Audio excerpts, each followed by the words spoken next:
Hello everyone, welcome back to my channel. Guys, आज सबसे पहले मैं आप सबको दिवाली की बहुत सारी शुभकामनाएं देना चाहती हूँ। Happy Diwali to all my YouTube family members. मैं आशा करती हूँ कि इस दिवाली से लेकर अगली दिवाली तक आप सबकी लाइफ्स में बहुत सारी खुशियाँ आए। Keep smiling. तो अब चलिए आज का एक्सप्लेनेशन शुरू करते हैं। लास्ट पार्ट में हमने देखा था कि जान यीबो के पेरेंट्स के सामने यीबो को अपना हस्बैंड कहता है और उसके साथ बच्चे करने की बात करता है, जिस पर यीबो जान को बहुत गुस्सा करता है और बुरा भला कहता है। जान यीबो की बात से हर्ट होकर रोने लगता है। वोंग यीबो जान को कमरे में छोड़कर वापस अपने पेरेंट्स के पास डाइनिंग रूम में आता है, जहां उसके पेरेंट्स आपस में ऐसे बात कर रहे थे मानो कुछ समय पहले वहां कुछ भी नहीं हुआ था। यीबो भी खुद को जान पर गुस्सा करने के लिए दोषी मान रहा था, क्योंकि वो जानता था कि जान ने जो कुछ भी कहा था उसे खुद नहीं पता था कि वो क्या कह रहा है। यीबो का दिल टूट गया था जब उसने कमरे से बाहर आते हुए जान को रोते हुए सुना था, क्योंकि उसने जान से जो बच्चे ना करने वाली बात कही थी, यीबो वो सब नहीं कहना चाहता था। यीबो के मन में तो उस लिटिल ड्रैगन के लिए बहुत डीप फीलिंग्स हैं। जान जब हर रात को उसे छूता था और क्यूटली एक्ट करता था, वो सब यीबो के लिए एक टॉर्चर से कम नहीं था, क्योंकि वो अपनी डिजायर्स को बड़ी मुश्किल से शांत किया करता था। यीबो ये सब अपने मन में सोच ही रहा था कि उसकी मॉम आसपास देखते हुए पूछती है, तुम्हारी वाइफ कहाँ है? तुम अकेले क्यों आए हो? मैंने उसे डांटा है, इसलिए वो उदास है।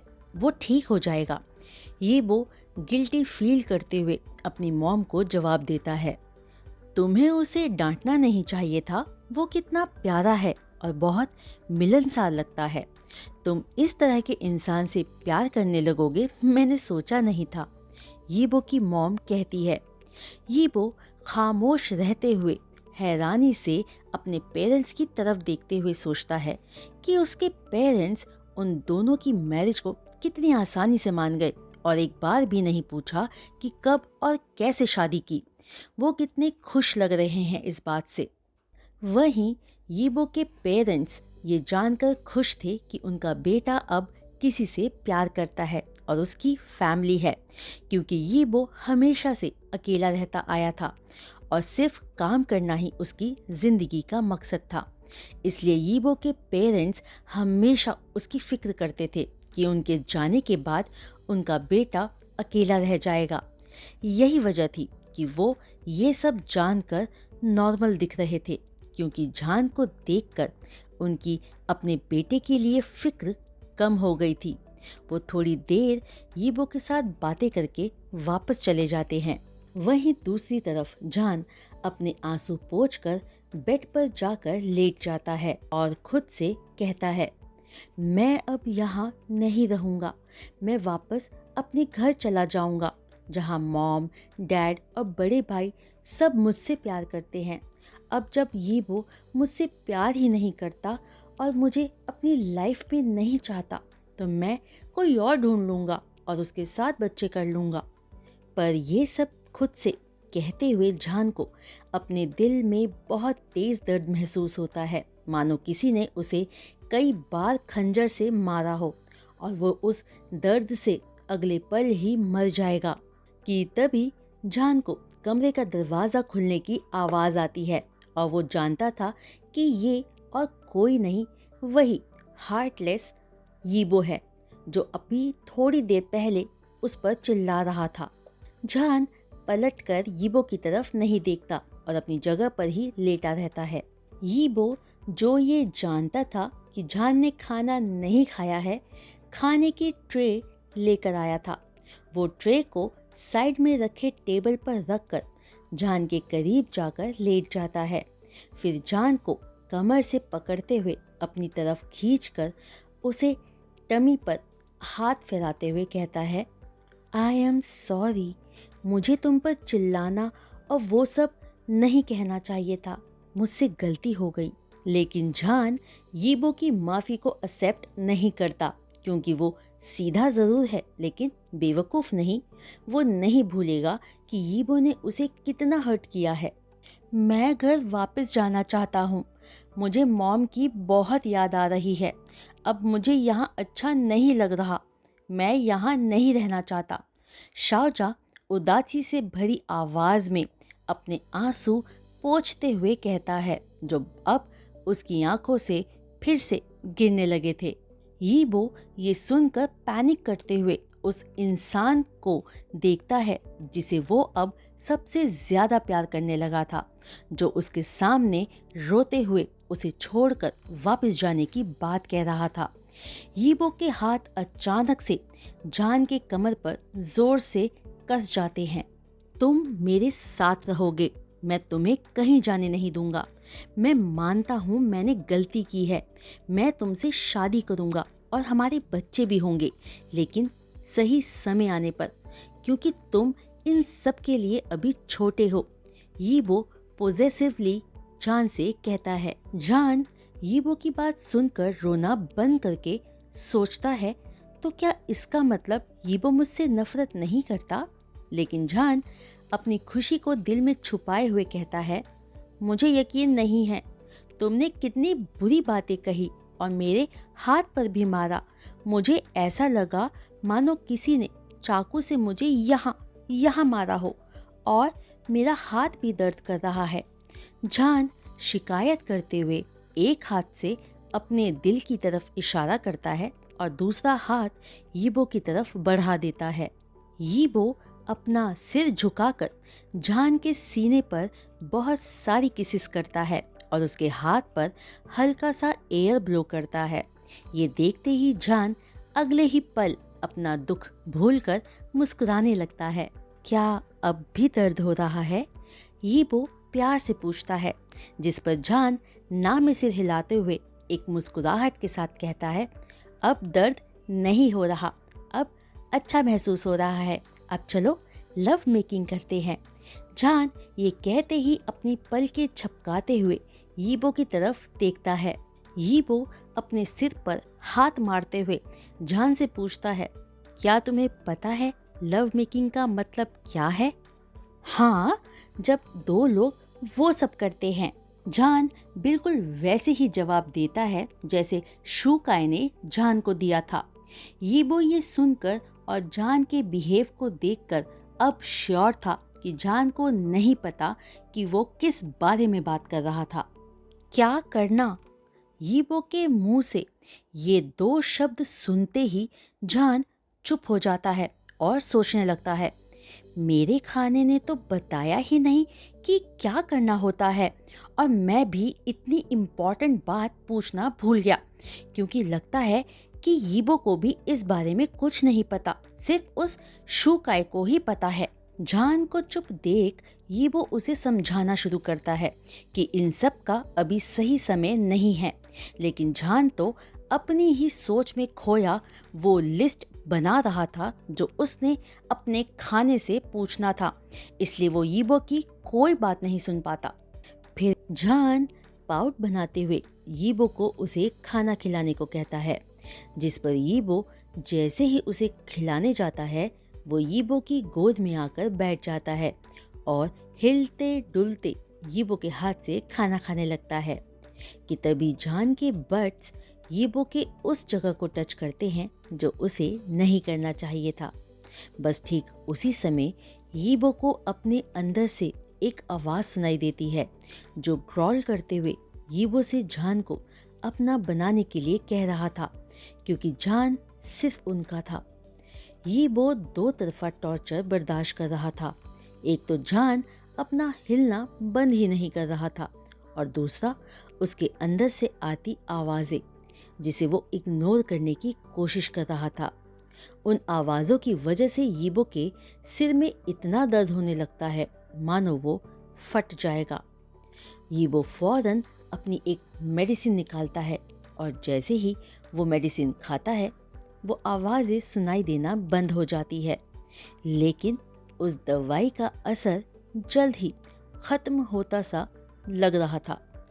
दरअसल यीबो जब 5 साल का था तो उसे एक ओल्ड लेडी मिली थी और उसने यीबो को एक अजीब सी दवाई की एक बॉटल दी थी।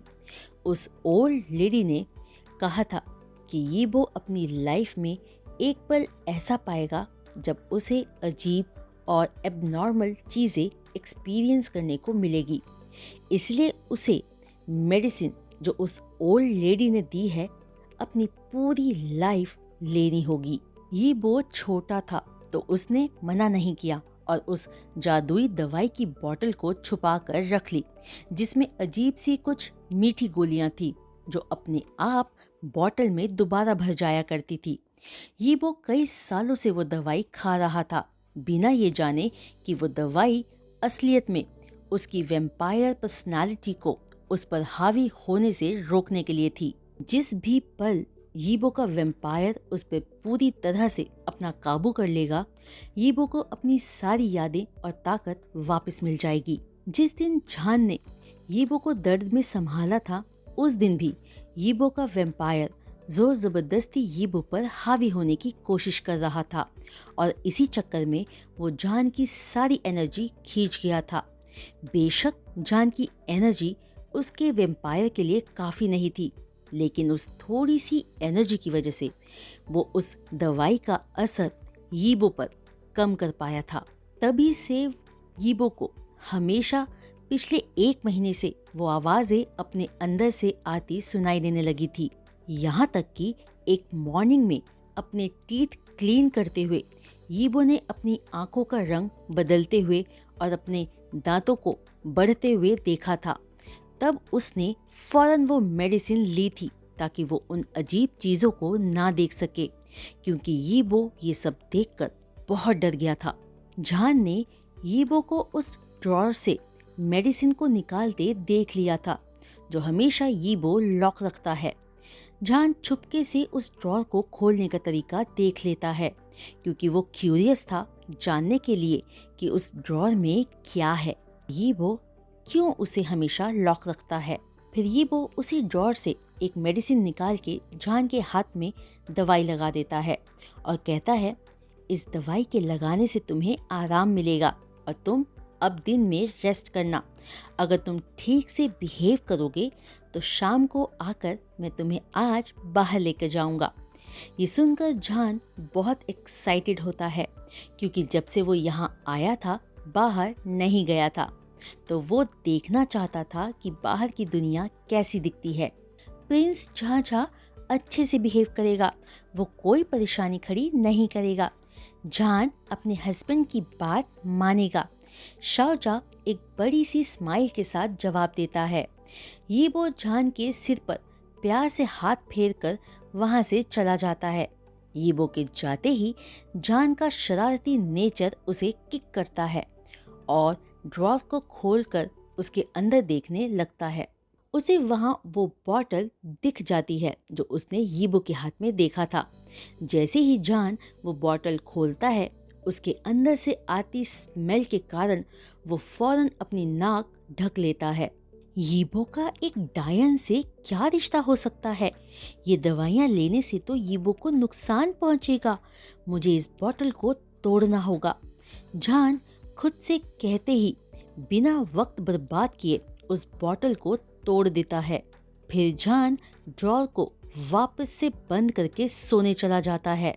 जैसे ही झान ने बॉटल को डिस्ट्रॉय किया था, ठीक उसी वक्त वांग यीबो जो अपना काम कर रहा था, ये महसूस नहीं कर पाता कि एक इनविजिबल फोर्स उसकी बॉडी में एंटर कर गई थी और ठीक उसी समय वैम्पायर किंगडम में वो डायन ये देख नहीं पाती कि वो मूर्ति जो दिखने में बिल्कुल वांग यीबो जैसी थी, उस बॉक्स में से हवा में गायब हो गई थी जिसमें उस डायन ने उस मूर्ति को रखा था।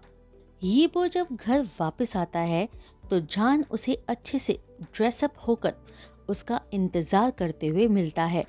यीबो आते हुए झान के लिए ह्यूमन वर्ल्ड के ट्रेंड के अकॉर्डिंगली कुछ कपड़े लाया था, पर झान सिर्फ ट्राउजर्स और शूज़ ही लेता है और शर्ट के लिए मना कर देता है, क्योंकि वो यीबो की शर्ट को ही पहनना चाहता था। फिर यीबो भी नहाने चला जाता है, लेकिन वो नहाते हुए अचानक से रुक जाता है जब वो अपने शोल्डर पर एक अजीब सा निशान देखता है जो उसके कंधे से होते हुए उसकी बैक तक जा रही थी। ये वो उस निशान को मिटाने की कोशिश करता है, लेकिन वो लाल निशान मिटने की बजाय नीले रंग में बदल जाती है। इसे रगड़ना बंद करो, ये हमारा शाही निशान है। अब बस हमें हमारी यादें और हमारी पूरी ताकत वापस पाना बाकी है। मुझे थोड़ा समय दो, हम वो सब वापस पा लेंगे जो सिर्फ हमारा है। यीबो फिर से वो अजीब सी आवाज़ें सुनता है, लेकिन इस बार वो आवाज़ बिल्कुल साफ थी। यीबो वो हर चीज़ सुन और समझ पा रहा था जो वो आवाज़ कह रही थी, लेकिन यीबो उस आवाज़ को इग्नोर करने का सोचता है, मानो उसने वो नहीं सुनी थी। वो नहाकर रेडी हो जाता है, फिर जान के पास आकर कहता है, अब चलो चलते हैं, मैं तुम्हें बहुत सारी चीज़ें दिखाऊंगा जो मुझे यकीन है तुम्हें बहुत पसंद आएगा। जिसे सुनकर जान एक्साइटेड होकर अपना सर हाँ में हिला देता है। जान, मुझे ये फील हो रहा है कि ये हमारा मेट है, मैं इसे सेंस कर सकता हूँ, लेकिन मैं हैरान हूँ कि इसने मुझे क्यों नहीं पहचाना। शाओजा का ड्रैगन शाओजा से माइंड लिंक करके कहता है, जिसकी वजह से जान फौरन अपनी जगह पर रुक जाता है और यीबो भी रुककर जान की तरफ देखता है कि अचानक इसे क्या हुआ। जान यीबो को ऊपर से नीचे तक देखता है, लेकिन उसे यीबो की तरफ से कुछ महसूस नहीं होता। फिर जान यीबो के पास जाकर उसका मुंह खोल कर देखता है, पर उसे कोई भी बदलाव नजर नहीं आता। उसके बाद जान यीबो के शर्ट को खोलने लगता है कि तभी यीबो जान को रोकते हुए पूछता है, तुम क्या करने की कोशिश कर रहे हो? नॉटी मत बनो, हम तो अभी घर से बाहर भी नहीं निकले। मेरे ड्रैगन ने मुझे बताया कि तुम मेरे मेट हो और कुछ हफ्तों पहले तुमने अपना पहला ट्रांसफॉर्मेशन भी एक्सपीरियंस किया था, लेकिन उस वक्त तुम बहुत दर्द में थे। यीबो, तुम एक वैम्पायर हो और अगर तुम सच में मेरे मेट हो तो मुझे तुम्हारा शाही निशान दिख जाएगा, क्योंकि मेरा मेट एक शाही परिवार से होगा। लेकिन अगर मैं तुम्हारा निशान नहीं भी देख पाता, फिर भी तुम ही मुझसे शादी करोगे, चाहे तुम्हें अच्छा लगे या नहीं। शाओजा की बात सुनकर यीबो और ज्यादा हैरान हो जाता है। उसके दिमाग में उस दिन की यादें रीप्ले होने लगती है जब जान ने अपनी एनर्जी यीबो को दी थी। मुझे नहीं पता कि तुम क्या बात कर रहे हो, मेरे पास कोई निशान नहीं है, तुम्हें शायद वहम हो रहा है, मैं 100% ह्यूमन हूँ, यीबो कहता है। लेकिन वो जानता था कि वो झूठ बोल रहा है। इससे पहले कि यीबो को सब कुछ क्लियर नहीं हो जाता और वो सच नहीं जान लेता कि वो असलियत में कौन है, वो ये सब बातें नहीं मानेगा, क्योंकि वो अभी तक ये नहीं जान पाया था कि वो किस तरह के का क्रिएचर है। वो अपने दिमाग में उन आवाज़ों को सुन पाता था, ठीक वैसे ही जैसे जान का ड्रैगन जान से माइंड लिंक से बात करता था। वहीं जान कुछ सोचते हुए यीबो की शर्ट को छोड़ देता है। ठीक है, हो सकता है मुझे भ्रम हो रहा हो, वो फिर कोई और ही होगा।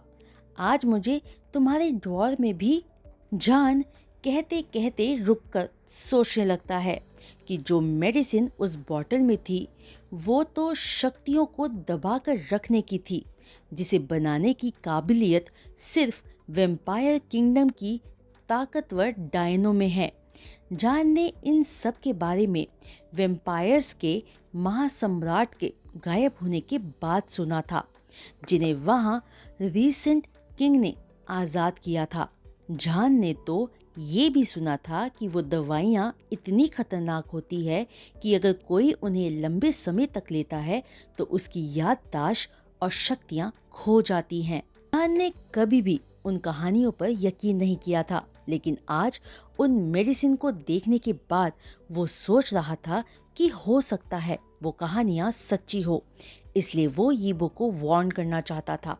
ठीक उसी समय यीबो भी जान को बात करने से रोकते हुए कहता है, अब ज्यादा मत बोलो, हम लेट हो रहे हैं, तुम बहुत चीजें मिस कर दोगे। जिस पर जान ठीक है कहकर बहुत एक्साइटेड होकर यीबो के साथ उसकी कार में बैठ जाता है और वो बाहर क्या क्या मस्ती करेगा सोचने लगता है।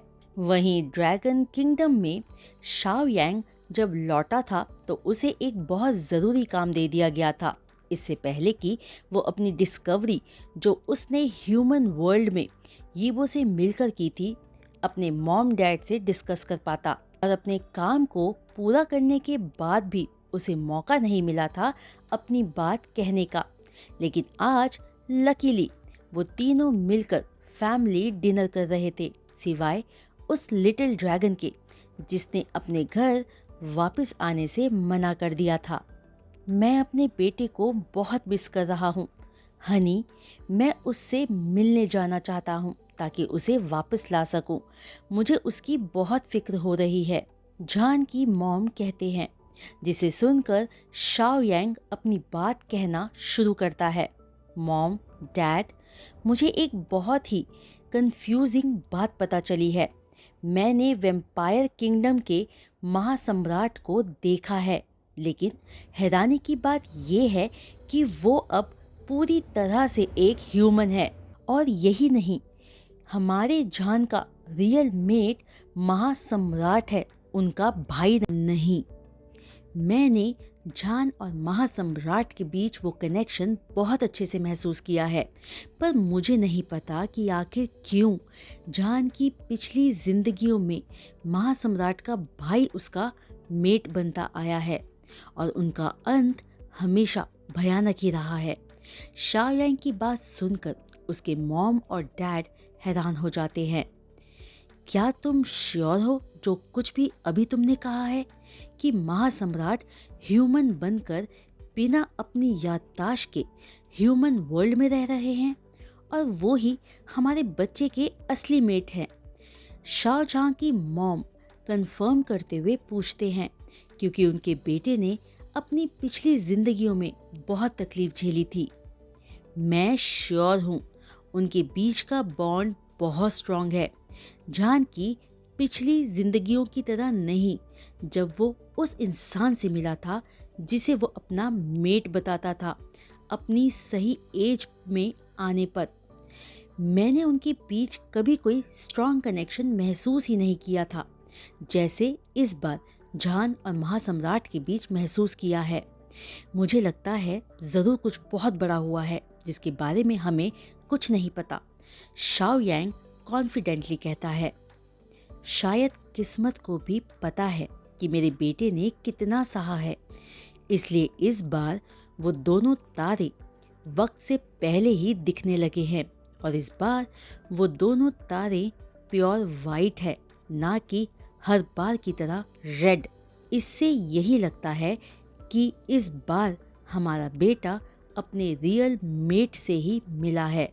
शाओजा के डैड की इस बात पर जहाँ की मॉम और ब्रदर दोनों अग्री करते हैं। वो तीनों ये सच जानकर बहुत एक्साइटेड होते हैं, लेकिन सेम टाइम पर परेशान भी कि ये सच उन तीनों के अलावा किसी को भी पता नहीं चलना चाहिए। इस इंफॉर्मेशन को सीक्रेट रखना बहुत ज़रूरी था। वहीं पृथ्वी पर जान बहुत सारे गेम्स खेलता है, खास तौर पर उसे किड्स गेम्स पसंद आते हैं जिन्हें वो बहुत लाउडली खेले जा रहा था, जिसे देख वहाँ सभी बच्चे अपना खेल छोड़कर जान को ही देखे जा रहे थे। यहाँ तक कि कुछ ही देर में जान एक सेलिब्रिटी बन गया था, क्योंकि वहाँ एक ब्यूटीफुल फेस की रिक्वायरमेंट परफ्यूम के ऐड के लिए चाहिए था, जिसकी पिक्स उनको एक ब्यूटीफुल मॉडल साथ लेनी थी। तभी जान उनके पास जाकर अपना इंटरेस्ट दिखाता है और कहता है उन्हें तो सिर्फ ब्यूटीफुल फेस चाहिए, चाहे वो लड़का हो या लड़की, और शाओजा उनकी हर रिक्वायरमेंट्स पर पूरा था। ये सब देख वोंग यीबो बहुत ज़्यादा गुस्से में था कि जिस ड्रैगन का वो इतने प्यार से पालन पोषण कर रहा है जिसे एक दिन वो बाद में खाएगा भी। कोई और उसे इस वक्त टच कर रहा है। ये वो अपने गुस्से पर कंट्रोल करने की कोशिश करता है, लेकिन उसके अंदर का वैम्पायर उसे शांत नहीं होने देता, क्योंकि वो आदमी उसे छू रहे थे जो सिर्फ उनका है। यीबो का वैम्पायर उन्हें सबक सिखाने का मन बना लेता है, क्योंकि वो दो आदमी जब वॉशरूम से बाहर आते हैं तो उनकी आंखें पूरी तरह से ब्लैक हो चुकी थी, उनका मुंह सूजा हुआ था और उनकी नाक से खून निकल रहा था, जिन्हें ये भी नहीं पता चल पाया था कि आखिर उनको किसने मारा है। लेकिन यीबो का वैम्पायर ये सब करके बहुत सेटिस्फाइड था। तो गाइस, आज का ये एक्सप्लेनेशन मैं यहीं रोकती हूँ और उम्मीद करती हूँ कि अब तक की स्टोरी आपको अच्छी लगी होगी। तो बस हमेशा की तरह, अगर आपको आज का वीडियो एक्सप्लेनेशन पसंद आया हो तो वीडियो को एक लाइक, शेयर, चैनल को सब्सक्राइब और बेल आइकन को हिट करना मत भूलिएगा। जल्द मिलूंगी नेक्स्ट वीडियो एक्सप्लेनेशन के साथ। तब तक के लिए bye and happy Diwali once again. Bye bye.